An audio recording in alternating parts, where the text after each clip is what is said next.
a successful program. We created this Monday evening speaker series while we're all at home to have some opportunities to create community and to think through some issues and spend some valuable time together. So welcome and thanks for being here. I'm Betsy Norris. I'm the executive director and the founder of Adoption Network Cleveland. We're a nonprofit that's been around in the community in Ohio for 32 years. And so I'm excited to welcome you this evening and thank you to April for being our speaker. As we're getting started, a few housekeeping things.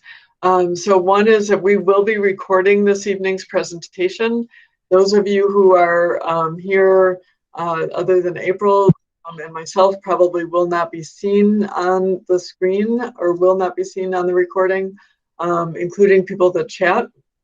But just to make people aware, so you will want to keep your microphones muted during the presentation and really during our whole hour together. That will make your sound quality better and make the whole thing flow more smoothly.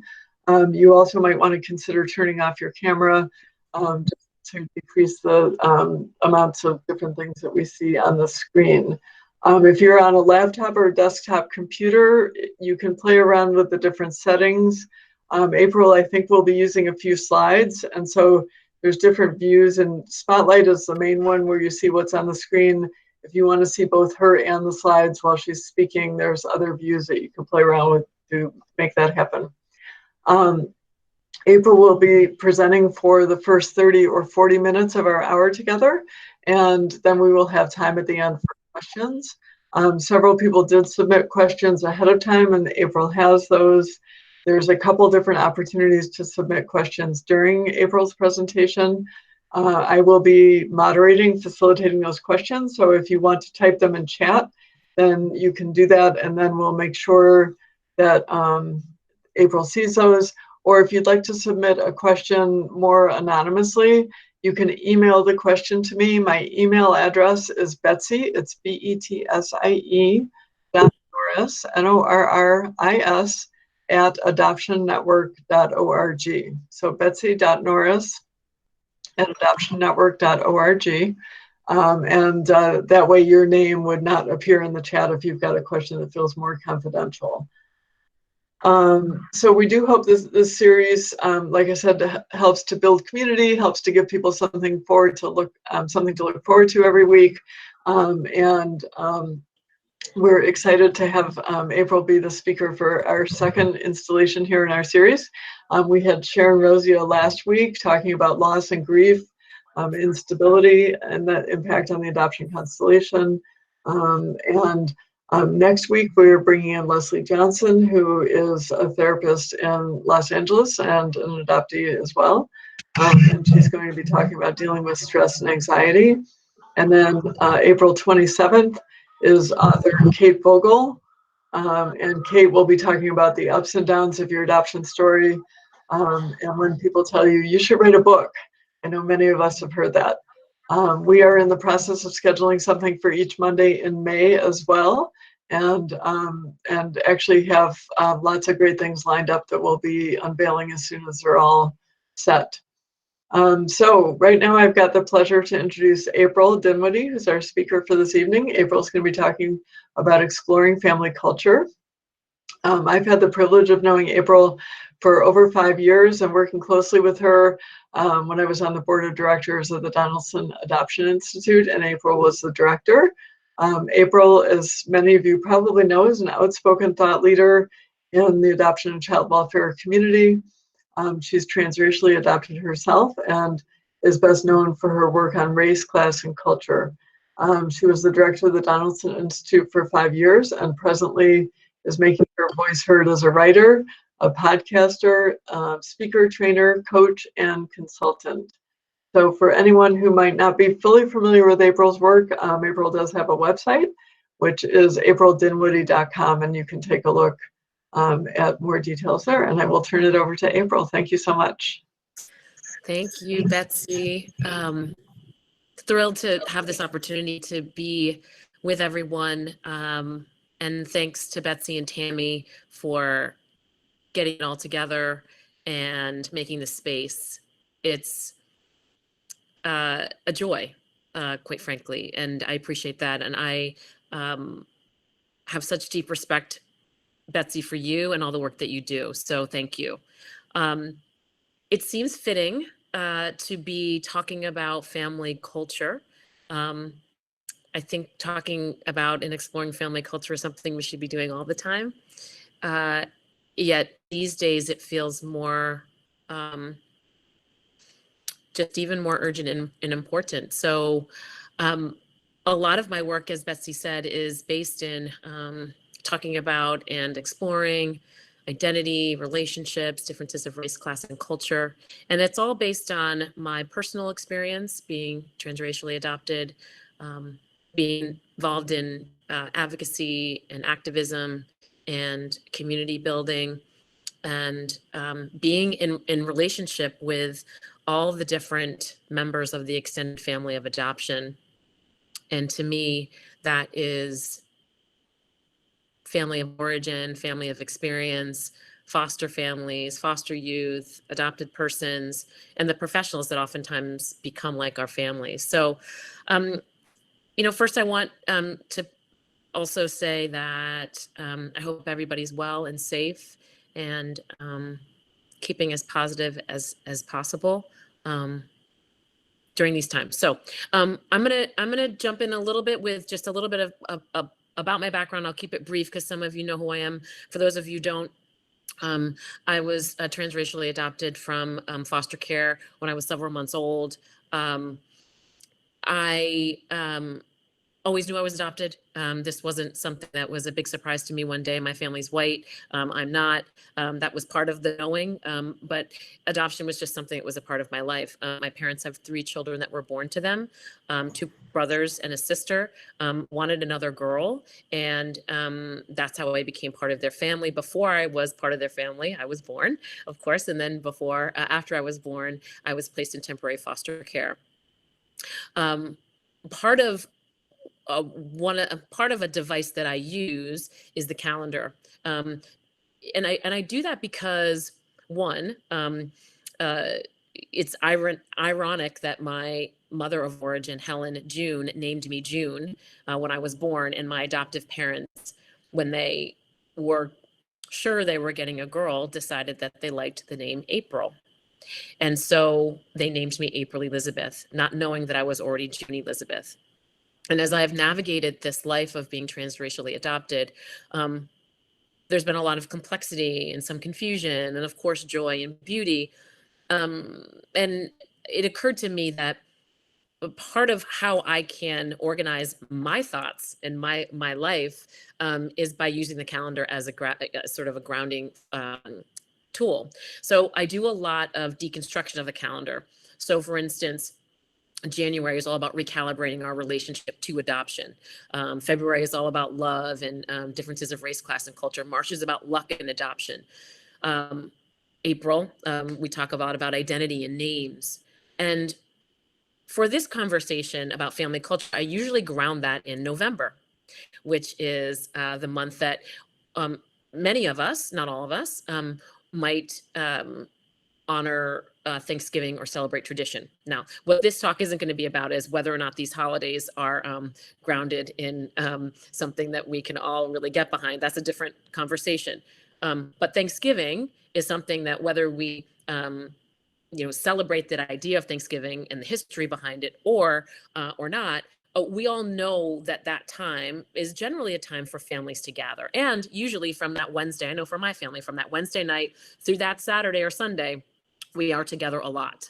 And for those of us that are sheltered in place and or isolating with family members, I thought that that was a long time to spend with family, but now we're at a different time where we're spending so much more time at home. And for those of us who are embedded into a family system and can be around them, we are spending a lot of time with family. So definitely fitting time for conversation. And that I'm going to talk a little bit about, sort of Thanksgiving first, this idea of Thanksgiving and family time together, and what happens. And there are a few things that happen, at least in my family, around the Thanksgiving long weekend, if you will. And one of the first things is, obviously spending time together, which is usually really great and also sometimes challenging. But one of the things that happens in my family quite often is genetic comparison, physical comparison. So if we're together long enough, it'll happen. Oh my gosh, Cooper looks just like mom, my sister Dawn, or and my sister looks so much like my grandma Ellie. And this idea of genetic comparison comes in, and then I sit around that table and I don't look like anybody in my family, right? So there are certain things around the Thanksgiving Day table that feel very appropriate to discuss related to adoption.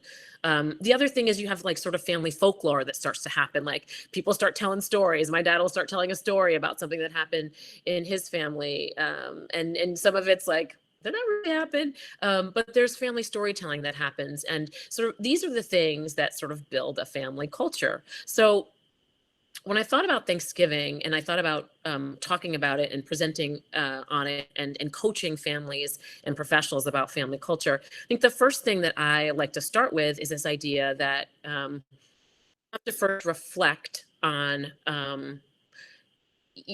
what we even think family culture is and what makes up family culture. So what I want everybody to sort of think a little bit about right now, and I'm going to switch to slides in a second, is how would you define your family culture, right? And what does that mean to you? And what has changed, quite frankly, in these last several months around family culture?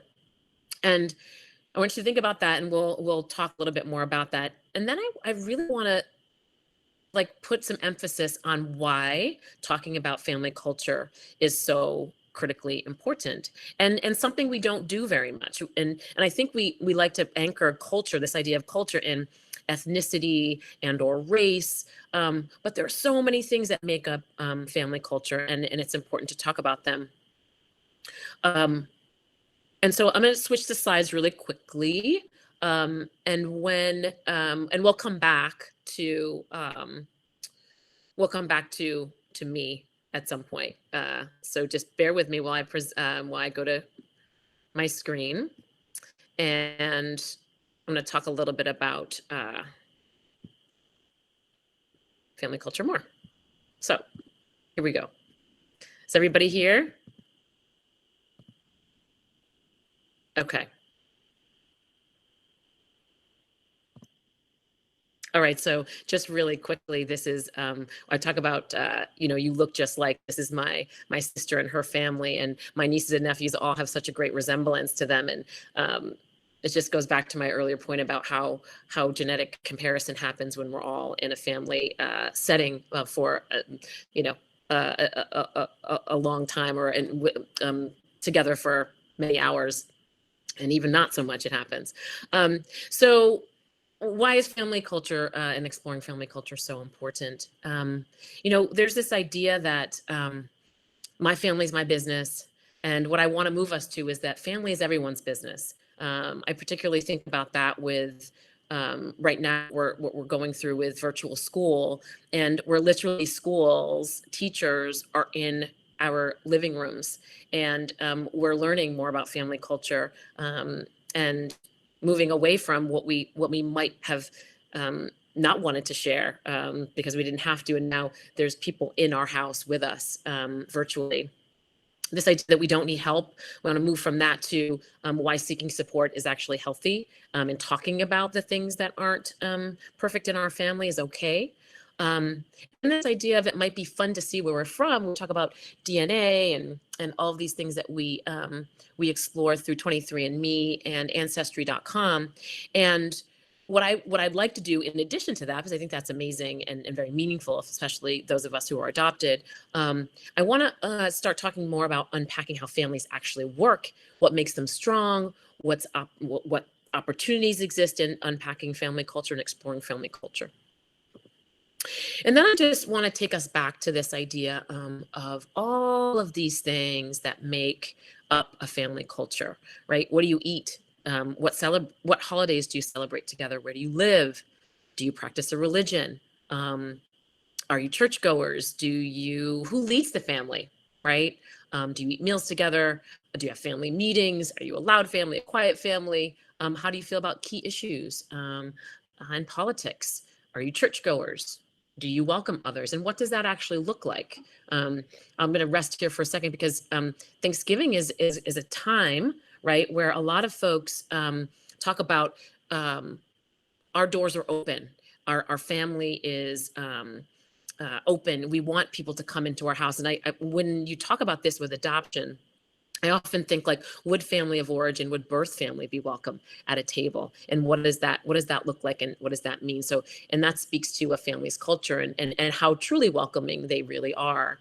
What are house rules and consequences? Are you economically secure? Do you make time for reading?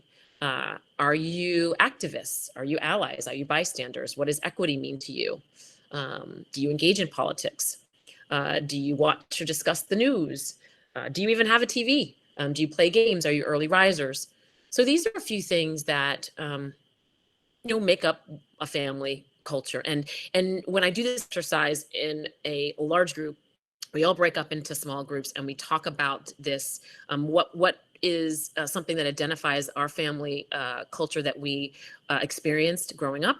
And then we talk about more broadly family culture. And then we kind of create our own family culture.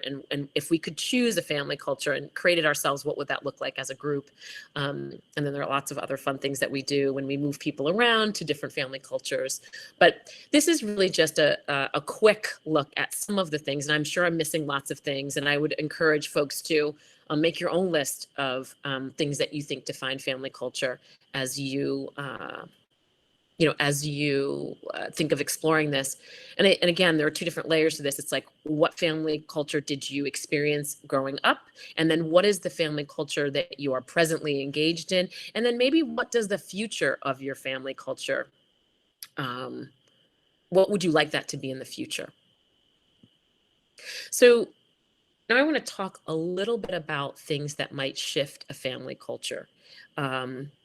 Marriage and long-term relationships, children, adoption and foster care certainly shift a family culture. Economic shifts, new homes, new jobs, new schools, moves, right? Within all that, death, loss of a family member, divorce and remarriage will shift a family culture. Illness, a physical illness, a mental illness, gender transitions, right? If someone is making a choice to transition their gender, addiction will shift a family culture, and of course, a pandemic will shift a family culture.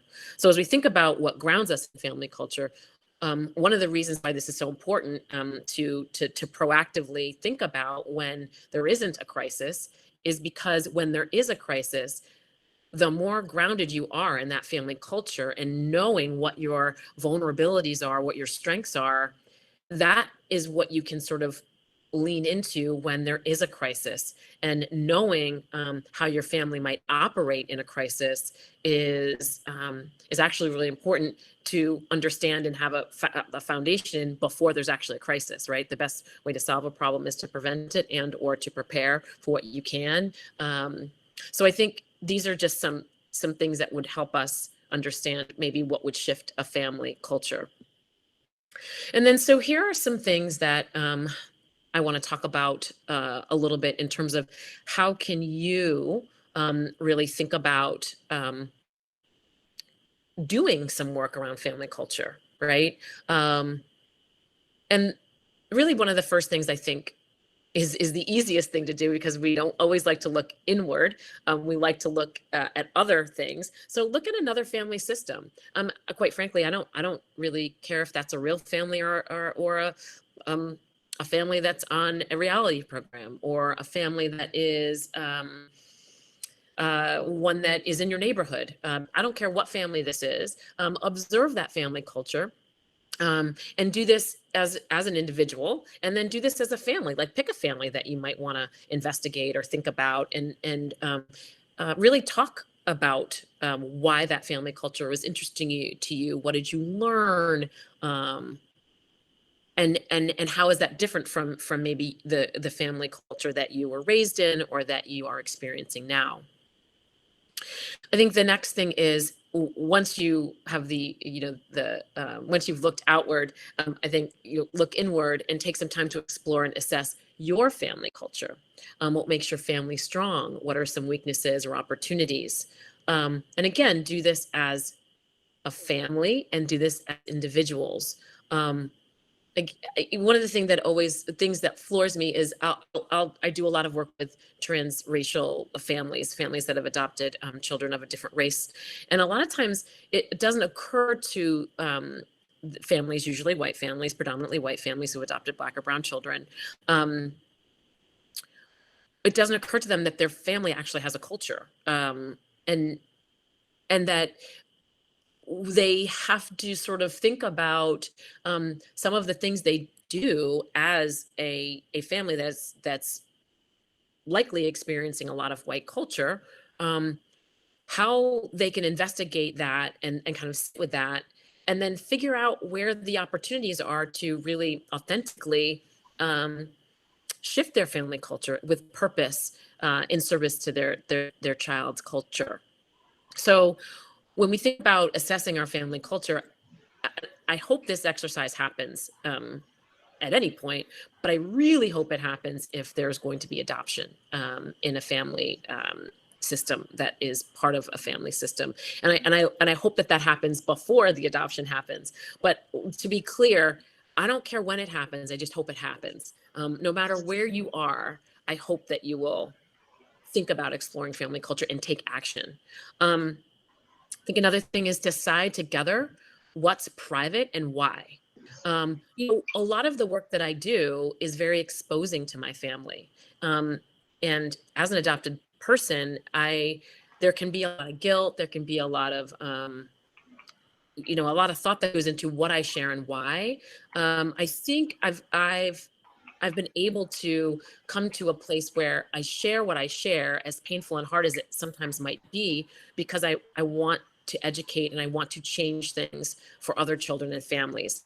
But I understand that there are certain things that my family would probably rather I not share. And that gets really challenging. But I think when you decide together what is private and why, and you talk about that, there need not be a fear of sharing the things that have been challenges. But what you might find is that there are other families who've experienced the same challenges, right? And there may be supports and opportunities to connect and build community when you do share those family challenges. I think one of the reasons why we don't do a lot of that is back to my point about my family is my business.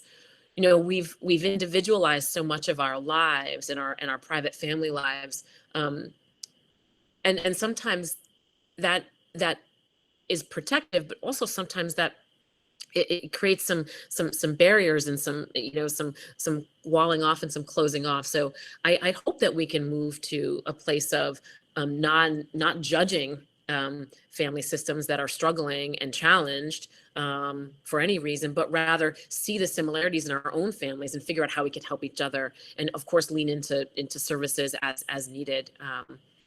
And then that again, all families have challenges and need to address those challenges. There are opportunities to explore, right? There are opportunities to think about what we could collectively kind of learn from exploring family culture. So there were some questions, and I want to explore these 3 questions that we got right off the bat, and then I'll talk a tiny little bit more, and then I'll open it up for questions in case people want to talk about specifics. So the first question was, any suggestions on raising children that have different cultural backgrounds than yourself by incorporating things that they can best relate to? I'm gonna read all the questions first, then I'm gonna go back to not sharing my screen. The next was helping parents on ways to guide their kids identify their identity. And then if our family's ethnic background matches that of our son's, his birth mother's white, his birth father is African American, how raising him with attention to his family culture How is raising him with attention to family culture different than if we were raising a birth child? So I am going to get off my screen. Bear with me.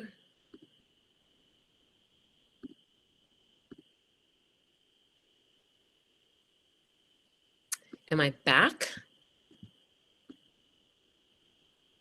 Okay. You're back.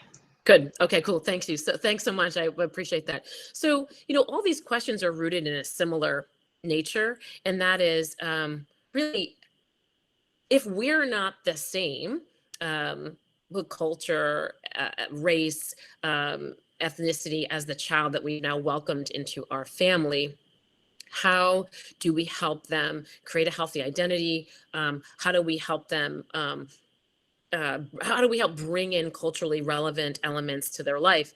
And the truth is, and this is why this family culture exercise I think is so valuable. It really has to start with the individuals, the parents and the professionals who are guiding parents to say, wait, what do I have as an identity? What parts of my identity do I bring to a family culture? How have I been raised, and how does that inform how I'm raising my children and how I'm moving through the world? So first things first, you've got to know who you are. And that doesn't mean that one day you wake up and you're like, oh, I'm going to find out who I am today. We're on this journey. It's a journey for our lives. But being intentional about understanding who you are and how you value family, what's important to you, is really critical. And then being able to help another individual build a healthy identity. So when it comes to the differences, I often like to have parents do an exercise, and I work with families very, very purposefully on this. Like, I look at what recently watched on Netflix is. Look at your look at your Apple music, your playlists. What books are on the bookshelf? What's in your pantry? What's in your bathroom? Are you have you adopted a black or brown kid and just have you kept doing white things, right? And look, I also want to say this is really important. I approach this as a transracially adopted person that has parents that I love. Okay, so I treat all parents as if they're my parents, which means I want to show them love. I want to hold them accountable. I want to not judge them. I want to understand their life experiences so that I can understand how they parent me. So if I point out something, or if I say something like, you adopted a black and brown kid and you kept doing white things, that's sort of sounds a little fresh, and it's maybe some people might giggle and say, haha, that, but I don't mean that to be mean-spirited. I just mean it to be real. And you have such a great opportunity today to sort of first reflect on who you are, what you value, what you bring to the table, who you interact with, who comes to you for dinner, who's around your table, who your kid sees on a regular basis, which is forming their identity, forming your family's culture. So I think, in exploring all of these things, it starts with a real hard look and reflecting on yourself and where you are and where you've been and how you were raised, and some of the things that may be hurdles and pain and sorrow that you experienced in your own families growing up as grownups now, and then saying, okay, so what does that mean for my family culture today? So these questions are, again, all quite similar. The other thing I would say, culture is also about how you navigate complicated circumstances, right? Some families just don't like to talk about stuff. It's like, it's easier not to talk about that stuff. We're not good at that. We're not practiced. We don't really talk. We don't talk about that. On a good day, that's just unfortunate. On a bad day, it could be dangerous. In families formed through adoption, you can't not talk about the tough stuff. You've got to talk about family of origin, creating relationships. There is no real, it's really unhealthy to completely sever these relationships with family of origin, even though sometimes that can feel really hard. I just think it's so important to think about how to stretch and expand to even bring that idea of incorporating family culture. And the big exclamation point on all of this, especially for our families who are experiencing adoption, the best way to learn about a family culture that your child may have experienced in their family of origin is to be in communication and in touch and in relationship with their family of origin, to find out some things that might be culturally relevant to your kid. I'll tell one quick story and then I'll open it up for questions. There was a family that there's children that are in an affinity group that I do, and then parents that come to a parent support group that I do.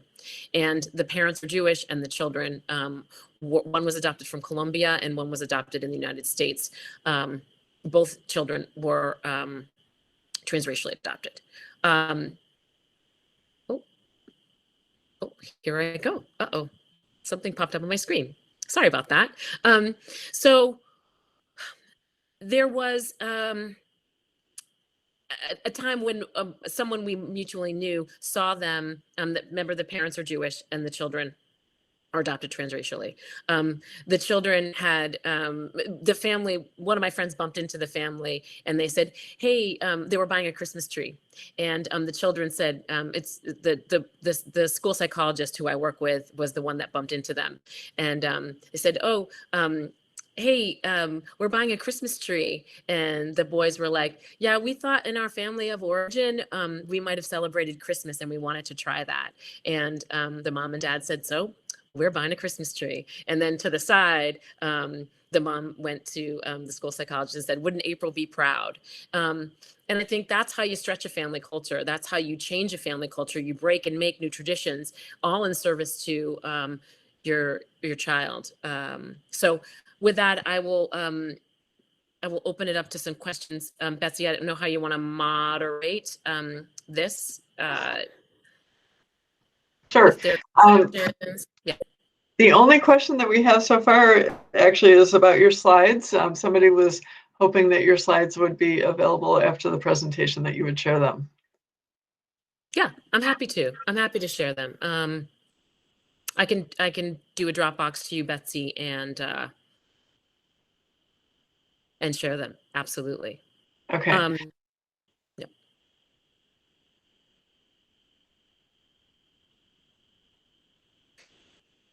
Also, since we have a little bit more time, I'll just keep going if people want me to. If not, people can drop off.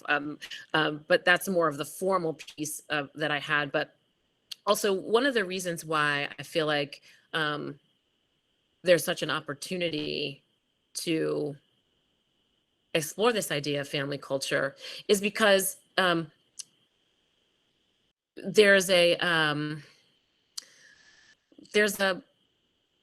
there's actually a quote that my friend Joyce McGuire Pavo, who was on the podcast, said. She said, I would ask direct questions about adoption, and the answer would always be, could you please pass the broccoli? So again, you go back to this idea of a family culture, of being one that doesn't talk about the tough stuff, or sort of thinks there's not much to see here. And so it's easier to not talk about it, right? And that, and just sort of to underpin some of this, there's a real foundation of not really being encouraged to talk about this kind of tough family stuff. So now we're in this like space and time where we sort of pulled back some of these layers, or maybe in some cases ripped the Band-Aid off of what used to be, really like not encouraged to talk about. Don't talk about adoption, don't talk about anything that's difficult related to this. It's all going to be fine. Just go love your kid. We just know today that that's actually not what is best for families and children. And now we actually have this time in society where we are talking more. We are whether you like social media or not, there is a way in which we're all sort of like engaging in a different way, which I think is a gateway to understanding that we're not alone, and that what we're experiencing as families and individuals isn't something that's unique, and that we all could benefit from helping to kind of take this journey together in a way, and that there's no shame in in in sharing what makes your family unique, and there's no shame in what makes your family that could be challenging. One of the things that I would love to see happen, if I had my dream, would be everybody who well, there's two things, would be to have everybody be able to take DNA tests, and that they didn't cost $100, because I think youth in foster care should get them for free, and should be able to explore their identity and their culture in that way. It should just be for folks that are privileged enough to be able to afford it. And for everyone that does do that, I'd like to take an anonymous survey of folks that do this, and say, like, what makes your family strong? What makes your family weak? What are some things that your family does really well? So I'd love to have this broader exploration in society about family culture. I think it happens to be urgent for those of us experiencing adoption. And I think I saw a question come in. Yeah, we have actually, I've got a few questions, so we'll take them one at a time. So one person had a question about that they've got two young girls who are sisters who have been in their home for 2 years, who it sounds like they're biracial, and that they came with a much stronger background in their maternal culture, which happens to be the white side of their family, and less so from the paternal African American side. I guess the question is for you to talk about that and maybe how they can handle that. Yeah, so my understanding is that there are two girls, biracial. Their dad is African American, their mom is white.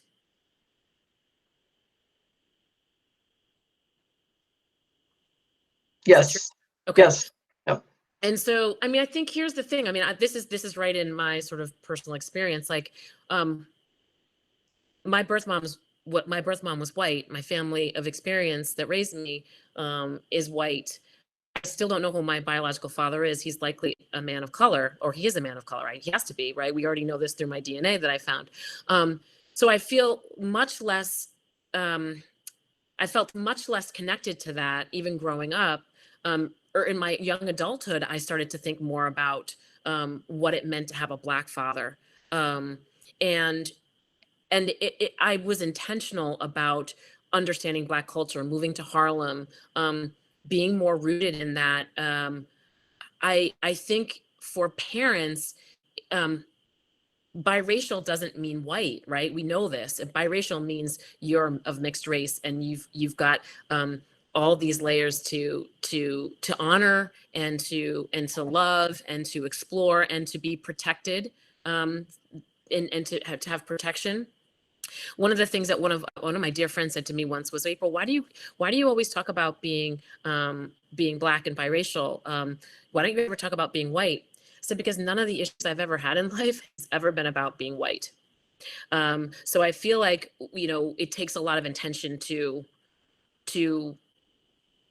say, yes, you're biracial, you're Black and white. I feel like there's just more work, and I feel like you have to do that work in order to bring in and open up the opportunity to explore Black culture, what it means to be a person of color. So I hope I answered the question, and people can reach me and find me if they want to talk more about this stuff. I'm happy to.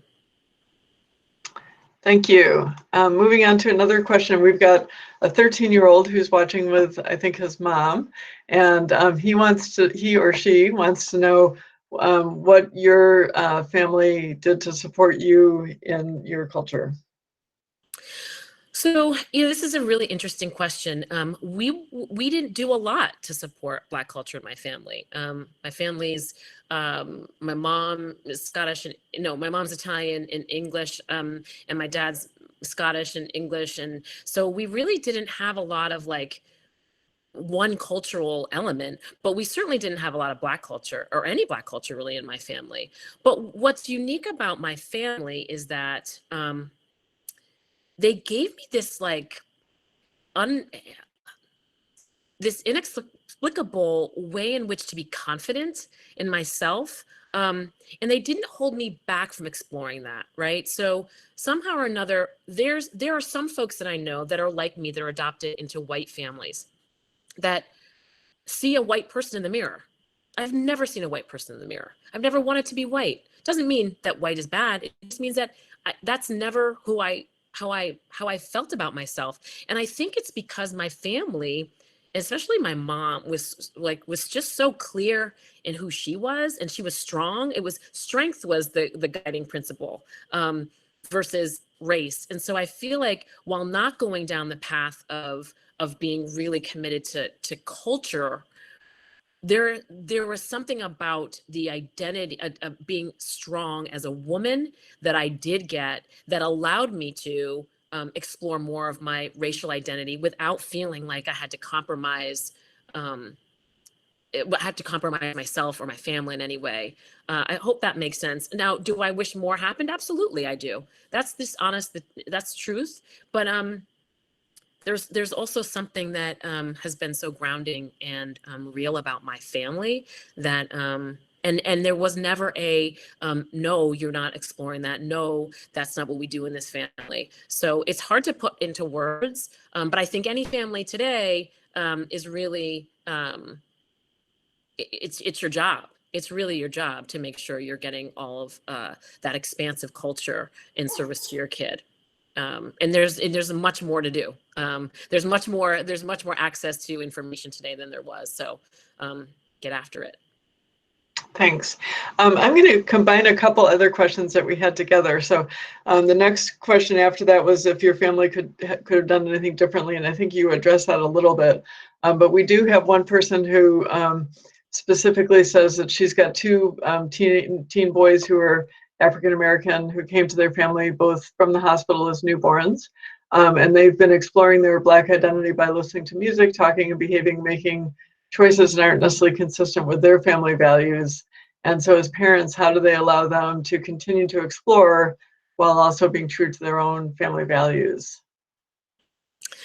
Yeah, I mean, I would first, I mean, this is like, what are those family values rooted in, and based on what, right? So like, this is a tension, right? Like, this is a big tension. And there's also some really serious there can be serious safety issues, right? And being especially a Black boy in this country, and some real protection that has to happen around their bodies, their spirits, their emotions. So that's number one.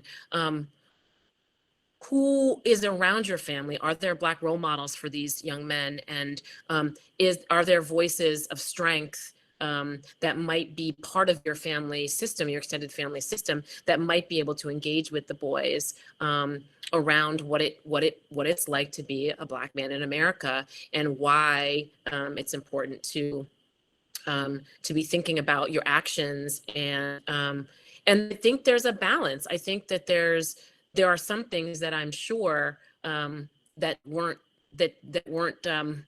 my parents didn't like about maybe some of the music that I listened to, but they allowed me to explore those things. And so I think, and part of this too is, maybe you don't personally like this or that, but maybe there's a way for you to learn about some things, to learn about the music, to learn about different style. There's no easy answer, but what I would say is, if you piece together a few different things and you kind of sit with some of that, like, why is that bothering me? Why is that a value to my family? I think you'll get that you can chip away at this. And look, you get points for effort. You get points for effort. Just saying, no, that's not our family value, our culture, that's one thing, but you get points for trying to sort of experience something different and lean into it and understand it a little bit differently, to maybe get a sense for why this is appealing to your boys. And yeah, so it's a longer conversation, but I'm happy for the question, and it's the right question to ask. And there's there's some work to do, but again, happy to talk more about that offline, or you can find me and ask me more.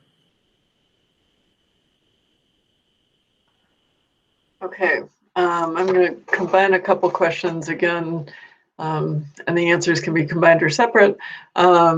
So one person wants to know how you feel about openness and adoption. And then we also have a question about if adoption is not transracial or transethnic, how would raising a child who's adopted as a newborn be different from raising a biological child, other than talking about adoption and their birth family and that type of thing? Okay, so the first, how do I feel about openness and adoption? Yeah. I feel that it's a foundational, right? And it's openness, right? Not every adoption has to be a fully open adoption where everybody brushes each other's hair and tells bedtime stories and sleeps over all the time. That's not what I'm talking about. Like, I don't mean to be glib about it, but I'm like, this is some of the most expansive relationship work that we have to do as human beings in this thing called openness and open adoption. We think divorce and remarriage and custody is hard.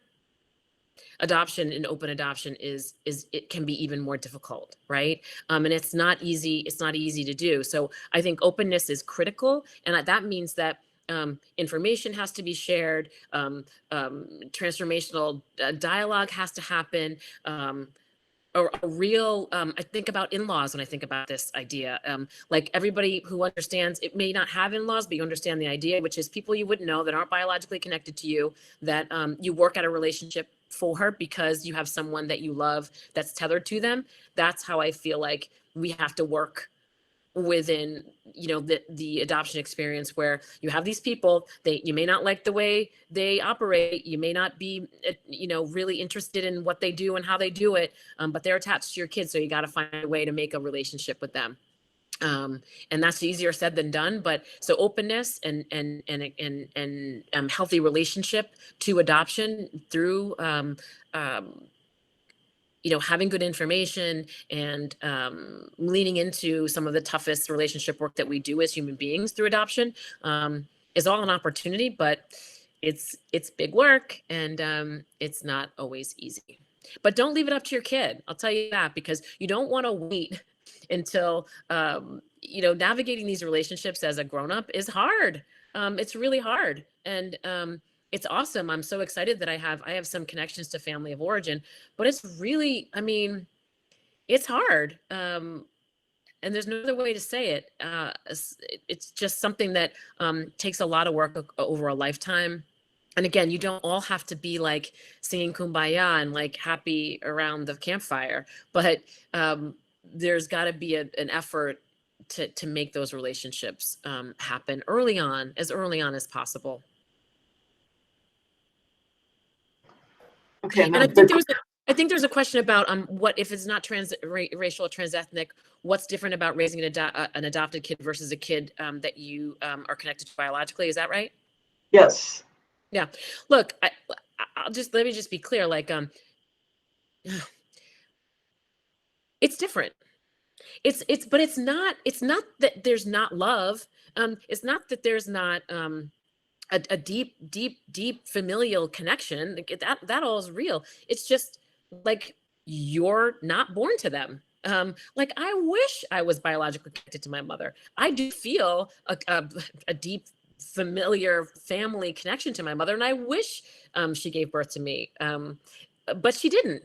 And that doesn't mean that we can't love each other in that way. It just means that it is different. The acknowledgement of that is important, because we all have to sit with the emotion of that. And there's this amazing thing that happens when we can love people that aren't biologically connected to us, like family. We all know what that feels like, even friends who are like family. So we get the concept, but it's just the truth to know that there is a difference, and that doesn't mean that we don't love the same, but acknowledging that it is different allows us to talk about some of the harder things. It allows us to, when you acknowledge that it can be different, it allows you to make space for your kids' emotion and emotions about not being I remember being sad about not being born to my mom as a kid. Like I wished I was. I still do. But the reason why I'm sad is because I love her so much. And so we have to make space for that and to acknowledge it. Doesn't mean we can't love deeply and like family, but we just can't deny that there is a difference, and it's okay. Thanks, April. A couple more questions. So one is an adult transracially adopted person who's with us this evening that was also raised in a white household and now doesn't see a white person in the mirror. And she wants to know what resources you could recommend that would help her to get more in touch with her African-American heritage. Well, yeah, there's a few things. I like, for me, it's an expansive thing, right? Like, I like listening to things like NPR Code Switch. I like podcasts like Seeing White, seen on the radio, a podcast called Seeing White. Um, um, I, I love Harlem, quite frankly. I mean, I'm rooted in Harlem. That's where I usually am when I'm not here. So in Harlem, that means music, that means culture, that means food, that means fashion and style. So I can actually, if you want to get in touch with me, I can send you a bunch of links to things that I feel like in that neighborhood, which you don't have to be in the neighborhood to enjoy. I mean, music, everything from jazz to hip hop, all that stuff. I would say also that part of my being rooted in cultural identity has been about acknowledging and being around other folks in my community as transracially adopted persons. So there's an anthology of voices who have been adopted transracially that is great. Again, I can send a link to that. And just being in conversation about that, just that experience. So yeah, I mean, and I'm just a big podcast listener, so I can send a bunch of podcasts your way that I feel have been really helpful to me in terms of learning Black history. The 1619 Project too, just it occurs to me. The New York Times did a series called 1619. Absolutely brilliant in terms of culture and history and the intricacies of what it means to be a person of color in this country. Highly recommend going back into that archive if you can. 1619 Project with the New York Times. Thank you. One last question. I don't know if you'll have an answer for this or not, but we have a family who is international adoptive family, and their daughter was born in Tanzania, and they lived there for several years and then moved here, and they want to know ways to keep her in touch with her culture. Well, so you live there, I think trying to find a community here that might be as a sort of a close container of what you experience there. Obviously, I'm sure there are probably artifacts in the home and books and history and food and all of these things that are grounding for your child and your family. We have such a beautiful way in which we can connect if we have the luxury of having certain video streaming services and things that we can look at online. I mean, obviously, there are all kinds of ways to connect to culturally relevant content and bring that sort of into your home and into your space.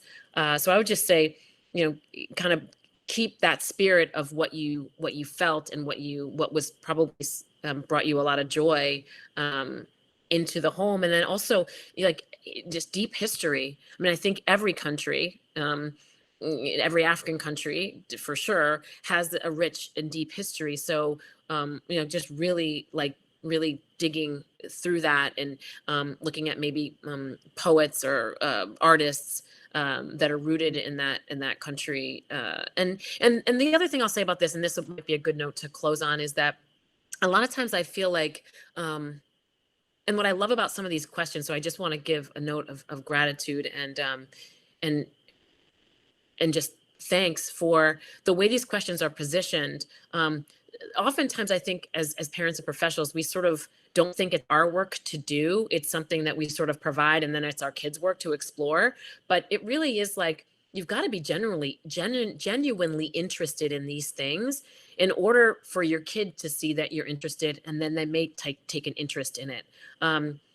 When we do it sort of transactionally to check a box, and or we sort of say, oh, here, honey, go ahead and look at this. This is for you. No, it's for us. And you might even just pick up a book without even talking about this, talking about it with your kid. Pick it up and read the book on your own, and then have your kid go, hey, Mom, what's that? What are you reading about? Oh, look, this is a book about X, Y, or Z. It doesn't always have to be a group exercise. A lot of this is internal work that has to be done first, and with real integrity and authenticity, and then it will just be, it's a natural thing. Oh yeah, we read about these things. Oh, we watch that stuff. Oh yeah, we talk about stuff. Like, it just becomes part of your family culture. So. Well, thank you so much. We had a whole series of comments too, thanking you for sharing and for the level of self-exploration and reflection that it has taken for you to be here this evening and share all this with us. So we're thrilled to have you. And I know that you did mention a couple times people contacting you with additional questions or information. So why don't you talk a little bit about how people can reach you? Sure. You can reach me on social media. Everything is June and April. That's easy. June, the month, in April, June and April, one word. That's all the social media platforms. And then my website is aprildinwoodie.com, aprildinwoodie.com. You can find my podcast. I've just launched a private coaching opportunity. Most of that was going to be in person, but now it's more virtual these days. So I encourage folks to get in touch with me, and happy to continue the conversation. Blessed to be a part of this community. And really, I think my mom might be still on, I'm not sure, but I just want to give a big shout out to my mom, who's probably just the strongest and most beautiful woman on the planet. I love her. And without her, I can't do any of this. And just lots of love, good health, and wellness. This is a particularly hard time, I think, for those of us in the community who have been separated from family, who have to be hypervigilant, who have had a lack of control in our lives. This is a unique experience, this pandemic, for all of us. So I wish you all well, and stay healthy and keep your spirits up. And thank you, Betsy. Thank you so much, April. And thanks everybody for joining us. Hope to see you next week when we have Leslie Johnson. And in the meantime, if you're not familiar with Adoption Network Cleveland, our website is www.adoptionnetwork.org. And we are a local nonprofit organization, and we're thrilled to bring all these national speakers to this series. So thanks for being here. Bye. Thank you. Bye.